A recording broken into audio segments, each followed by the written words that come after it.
بسم اللہ الرحمن الرحیم جی ناظرین، آج ہم آپ کے لیے ایک لے کے آئے ہیں نیا ٹاپک کہ پاکستان اور بھارت کی جانب سے پاکستان پہ پہلگام حملے کا الزام لگا کر میزائل، ڈرون اور زمینی حملہ کر دینا، وہ بھی بنا کسی ثبوت و تحقیقات کے، یہ غیر ذمہ دارانہ تھا۔ یہ سب اس وقت ہو رہا ہے جب گھرات کے مسلمانوں کے قاتل بی جے پی و RSS کے دہشت گرد مودی بھارت میں مقبولیت کھو رہا ہے۔ بھارت میں جب بھی الیکشن سیزن شروع ہوتا ہے تو سیاست دان، خواہ وہ بھارتی ہوں یا بھارتی نواز پاکستانی سیاست دان، یہ فوج پہ تنقید و حملہ کرنے سے باز نہیں آتے۔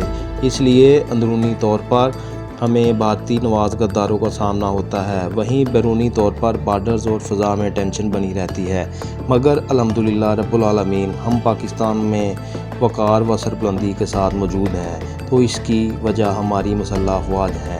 اب آتے ہیں اصل ٹاپک کی طرف۔ انڈیا کی جانب سے پاکستان پہ اٹیک کیا جاتا ہے، پاکستان اپنا دفاع کرتا ہے بہترین اور پروفیشنل انداز میں، اس نعرے کے ساتھ کہ عوام ہماری ریڈ لائن ہے۔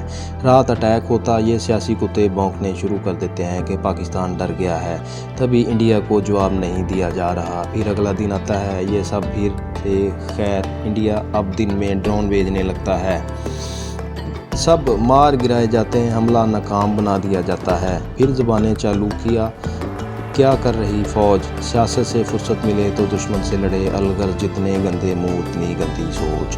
جب یہ سیاسی کتے بھونک رہے ہوتے ہیں، اس وقت ہمارے ادارے اپنی اصلی کارروائیاں ڈال دیتے ہیں۔ اصلی کارروائی جی اسرائیلی ڈرونز کے ملبے اور انڈین حملے و دراندازی کی کوشش کے تمام ثبوت اکٹھا ہو چکے ہوتے ہیں۔ فوجی ترجمان DGISPR کو سلام کہ انہوں نے لمحہ بلمحہ پاکستانیوں کو اعتماد میں لیتے ہوئے بریفنگ دیتے رہے۔ خیر، پاکستان انٹرنیشنل میڈیا کال دیتا ہے، تمام انٹرنیشنل میڈیا امڑ آتا ہے، کیونکہ یہ شیدے میدے کی گاؤں والی لڑائی نہیں، دو ایٹمی ملکوں کی جنگ ہے۔ DGISPR انٹرنیشنل میڈیا پہ تمام ثبوت دکھاتا ہے کہ کس طرح انڈیا نے جارحیت کی اور اس کو جواب دیا گیا، کس طرح حملے میں اسرائیلی ڈرون استعمال ہوئے، دنیا کو دکھایا جاتا ہے۔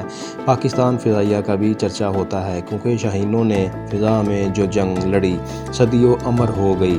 اب بات یہاں سے شروع ہوتی ہے۔ پاکستانی فوج بڑی حکمت عملی کے ساتھ اگلے دن بھارت کے 26 شہروں پہ اٹیک کرتی ہے، جس میں ایئر بیسز، بھارتی ملٹری تنصیبات کو نشانہ بنایا جاتا ہے، جس میں کئی بھارتی کتے مردار بھی ہوتے ہیں۔ ایئر بیسز تباہ، جہاز تباہ، شاہین واپس لوٹ آتے ہیں۔ پھر امریکہ بہادر کو جب علم ہوتا ہے کہ خود سے 10 گنا زیادہ بڑا بھارت پاکستان نے چاروں شانے چت کر دیا ہے، تو وائٹ ہاؤس میں کھلبلی مچ جاتی ہے۔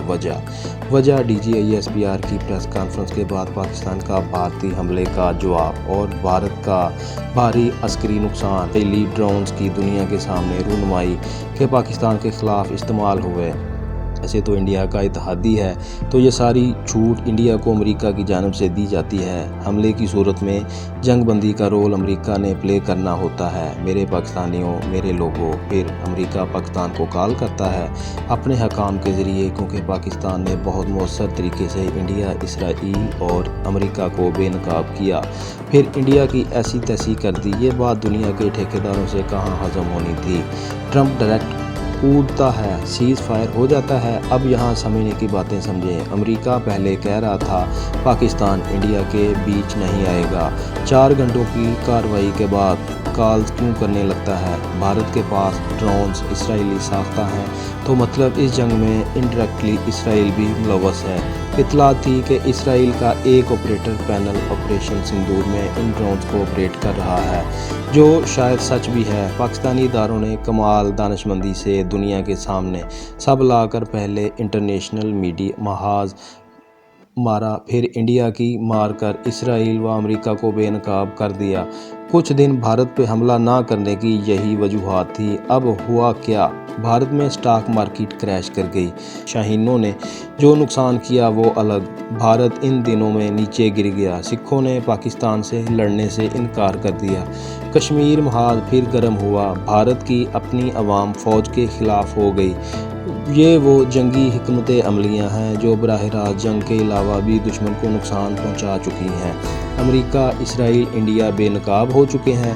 پاکستانی حملے کے بعد پاکستانی قوم شدید خوشی کے عالم میں ہے۔ جشن منائے جا رہے ہیں، مگر پاکستانیوں سوچو، اگر پاکستان انڈیا پہ آپ کے جذبات کی طرح آ کر فوری حملہ کر دیتا تو یہ جو کچھ ہم نے اچیو کیا ہے یہ سب نہ ہوتا، نقصان ہوتا۔ ہم نے دانشمندانہ اور دور اندیش فیصلے لیے جس سے آج دنیا پاکستانی اداروں کو سراہ رہی ہے، مگر اس جنگ نے واضح کیا کہ پاکستان واقعی ناقابل تسخیر ہے۔ فیلڈ ڈیل فرانس سے خطرے میں پڑ گئی۔ فضائی حدود بند کرنے سے یومیہ اربوں کا نقصان الگ۔